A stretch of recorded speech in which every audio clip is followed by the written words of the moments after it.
Welcome back, everyone. Glad to have you here today on our Training Thursday edition of the Cabral Concept. Today, we are going to be talking about how to regain your abs and core strength as you age. So I get a lot of questions around, what do I do to flatten my tummy? Or what do I do to work on my abs? Or how do I get rid of this nagging lower back pain I seem to be dealing with? Or why am I getting stiffer in my hips and lower back as I'm getting older? Or why does it take so long to loosen up when I get out of bed in the morning? These are all really great questions. These are things that I've been talking about for many, many years, decades now, and I love to teach on. So let's dive right into the show. And really what we want to understand is that when we talk about our core or we talk about our stomach muscles, what we want to be talking about is the entire musculature from below your chest right down to the top of your hips. And that is your core. But your core is not just the muscles that you can see in the mirror or where your abs were once, where you want them to be. You know what I'm saying. So when you look at this, you want to say, okay, everything from below your chest, your pectoral muscles, all the way down to your hip bones, that's your core. But you also want to understand what that is because it's not just abdominal muscles, okay?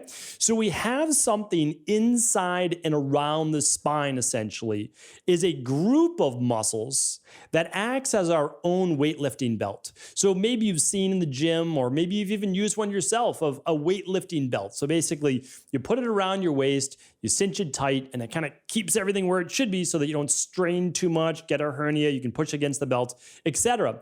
But when I was working full-time as a personal trainer and strength and conditioning specialist, I never had anybody wear a weightlifting belt except when working with specific athletes where we were working on it based on doing a PR-based movement and a squat or a deadlift, and they were competing, so it was competitive style. But besides that, I would never do it. And the reason is that you want to strengthen your own internal weight belt yourself.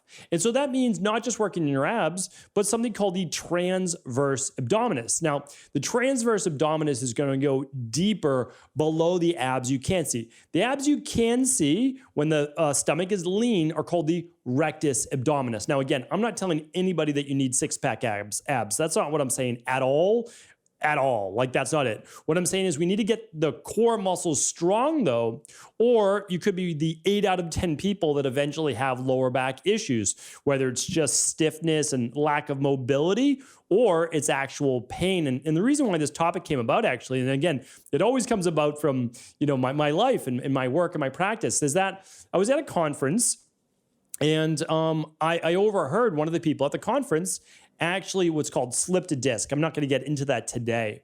But the reason why their disc did slip, so meaning like inside each vertebrae is going to have a cushion in between each vertebrae, that's the disc. And over time, from too much sitting, which is compression on the spine, so basically all your upper body weight goes right into that bottom of your hips, right? Bottom of the chair, into the chair. And that compresses the spine. We have poor posture, et cetera, et cetera. Well, that is essentially from, though, over time, these core muscles getting weaker. All right, so erector spinae in the back. We have the lat muscles. They connect down into the core, the latissimus dorsi. We have something called the multifidus. People consider that mid part of the back, part of the core. The psoas muscles, you probably maybe heard about those before. That's the front of the hips. They can get really tight. But guess what? They also connect towards your lower thoracic spine and upper lumbar spine, and those are your psoas muscles. So believe it or not, they actually affect your lower back too. The transverse abdominis we spoke about, the rectus abdominis, and then your obliques. Those are the muscles on the side. They live under the love handles, and that are really important muscles because they're going to help as well with rotation and keeping everything in tight. So those are the main muscles we typically refer to as part of the core. So what I want to do now, though, is take you through, well, what do you do to get to get them stronger again? I mean, that's really what you want. I've got lots of shows on fat loss, weight loss, what causes weight gain, all those different things. And I'll link up all my weight loss shows today as well at $22.95. But what I want to share with you right now is that too many people are making the mistake and actually making the problem worse by saying, I want better abs, I want a stronger core, so I'm going to go do sit-ups and crunches because, again, like, media-based commercials, infomercials, the what was that ab blaster back in the past? What was that thing called? It was like a rocker. Basically, you just lied down and kind of like rocked away on it. That's exactly what you don't want to do, right? So that's like the exact opposite of how you don't want to strengthen your core. And the reason is that it doesn't strengthen your core. So we look at our abs as strengthening our core, but believe it or not, what are we doing? Okay, when you crunch forward, you're tightening your abs, okay? So your rectus abdominis, you're tightening your psoas, but you're tightening all the muscles in the front of the body. That's the anterior chain. I've got a show on the anterior and posterior chain. It is actually exciting stuff. That's from way back in the day. I will try to link it up. But the problem is, so when you crunch the front side, when you tighten the front side, you stretch the back side. So that's the erector spinae in your lower back. And we could get into other muscles as well, like quadratus lumborum, but I'm not going to. And the problem is, though, the muscles in the front become overly tight. The muscles in the back are going to be more elongated. Now, they may tighten up afterwards. There's no doubt about it, but they become very weak. So we're neglecting the entire posterior chain, the entire backside of the body. And when you do that, it's a recipe for disaster.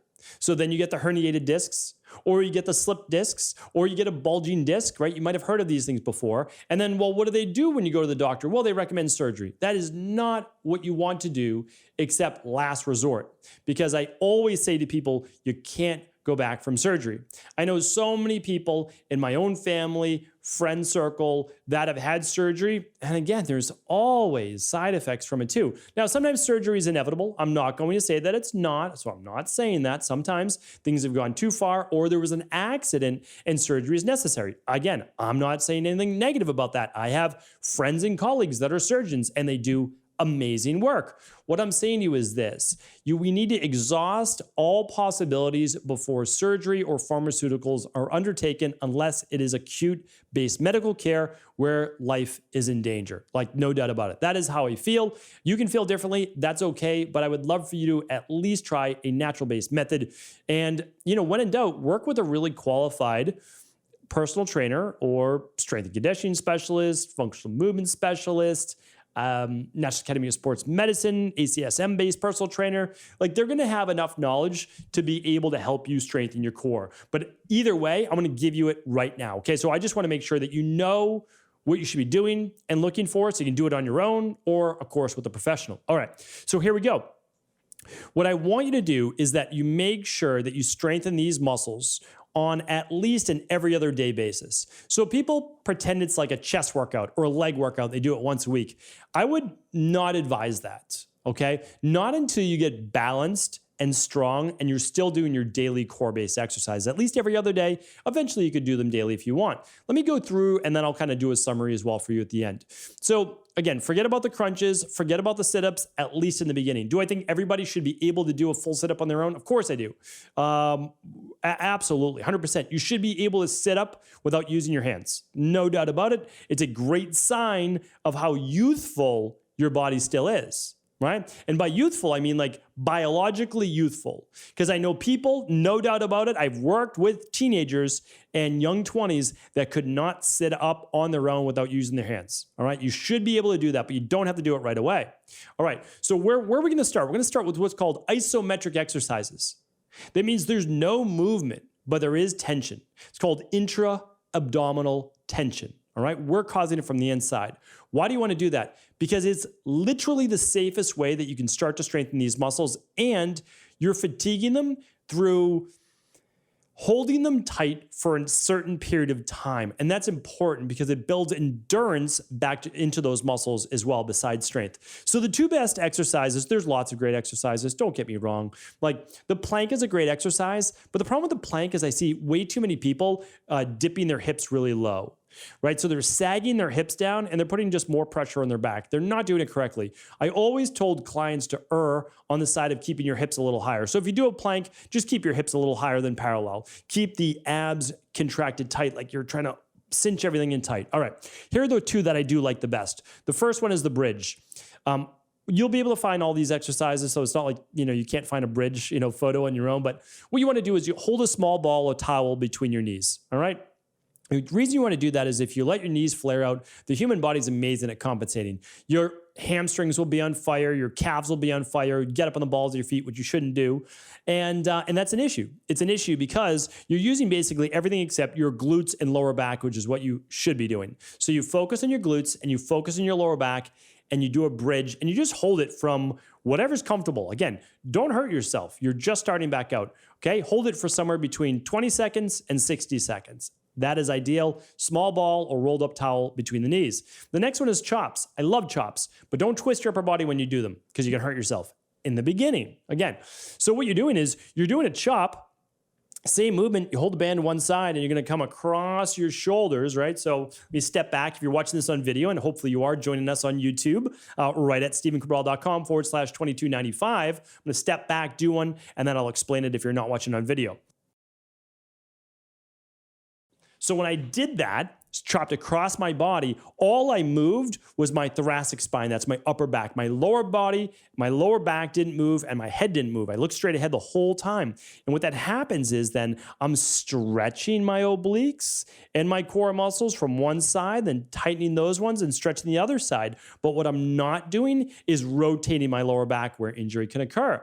So you're doing chops, but they're essentially isometric chops because your arms are moving across your body, but your waist is not. And that's super important because that's a safe way to do it. Eventually, you can certainly do some rotation. I don't have an issue with that, but let's get those muscles strengthened first. All right, so those are your first two. You probably do them for like 2 to 4 weeks. And then once you start to really build up the glute muscles, believe it or not, which help to support the lower back and those core muscles, then you'll move on to an exercise that you may or may not have heard before called the Superman's or Superwoman's pose. All right, that's a great exercise to do. You could also do what's called a bird dog instead. That's a little bit more beginner, and that's great if you are a little bit more of a beginner.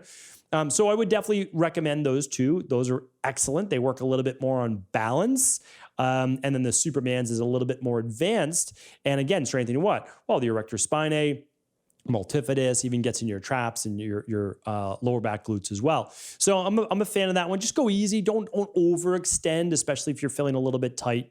And then maybe in that same category, I would put a V pose. So it's called a boat pose in yoga sometimes. You're just seated in a V. That's all. You're just seated in a V. You want to be a little stronger to do that one though. And you just hold. Your legs are out straight, your arms are out, and you're just breathing and keeping everything isometrically tight. That can be your next 2 to 4 weeks, all right? Now, you don't have to stop doing your bridges and chops. These would be add-ons, okay? And again, you could do them every other day if you wanted to, but you're always working on just making those muscles strong. And by the way, each one of these takes 60 seconds. That's it. And you only need to do them once or twice. That's all. Like, that's literally it. So we're talking about maybe 4 minutes of your day. Right? I mean, that's honestly it, maybe 5 minutes maximum.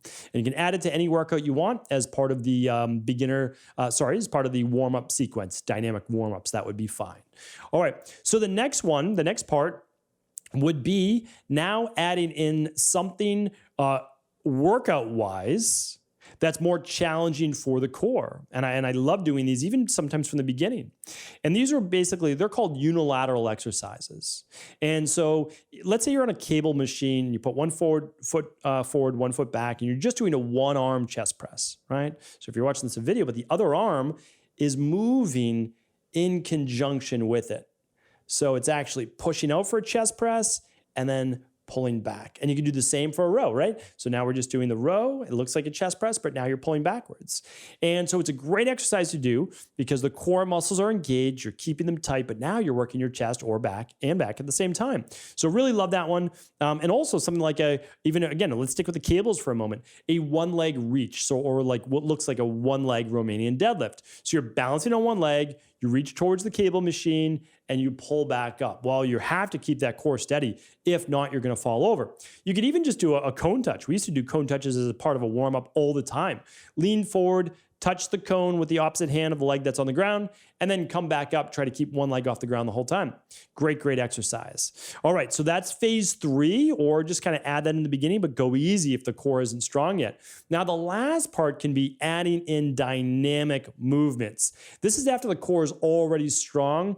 Now you can start to get into things like a V pose with an arm twist, or medicine ball rotations, or actual sit-ups, or hanging leg raise raises, like whatever you want to do for those more advanced ab exercises. If your core is strong, isometrically strong, you have the thoracic mobility, which means flexibility in your upper back, you're going to be able to then take things to the next level. But don't start there. Too many people start at the finish line, essentially, at the end. Don't do that. I mean, again, because I don't want you to hurt yourself. So if we do this slow, I mean, no big deal, right? Over the course of what, 6 weeks, 8 weeks, you're gonna have your abs the rest of your life. Then you can work into these more advanced exercises. Here's one more note that I wanna leave you with. I'll take people who already are in good shape, but they didn't do these foundational things, and you wouldn't believe how much of a challenge, and I know a lot of the personal trainers listening to this will totally get what I'm talking about. You can have people shaking like a leaf doing a V pose, like a boat pose in yoga. And a lot of yoga instructors, of course, will know this, or Pilates instructors. Or have them do a bridge, and you put the towel between their knees, and they literally can only hold it for like 20 seconds, and they're in great shape. They forgot about the foundation. Right? It's a fully made house, but a weak foundation. So we do that, and guess what? Well, their physique gets even better, their strength gets even better, and they get rid of all those little nagging injuries that they once had. So I can't recommend this enough. We also have all these different exercises inside of the iUbowen app. So of course, you can find them on your own. You can work with your personal trainer. But if you're an iUbowen member, all of these are free inside of the app. So definitely check those out as well. If you haven't heard about the app, it did just launch, but I would love for you to check it out. It's at stevencabral.com/app. By the way, it's completely free. It's a $100 a month app, completely free. Yours free for all iUbowen-based members. Again, we just want to try to provide for you everything we can on your way to living the healthiest life possible. Hopefully this was helpful. Thank you so much, everyone. Take care. Appreciate the support. Any questions, always reach out. We're there for you.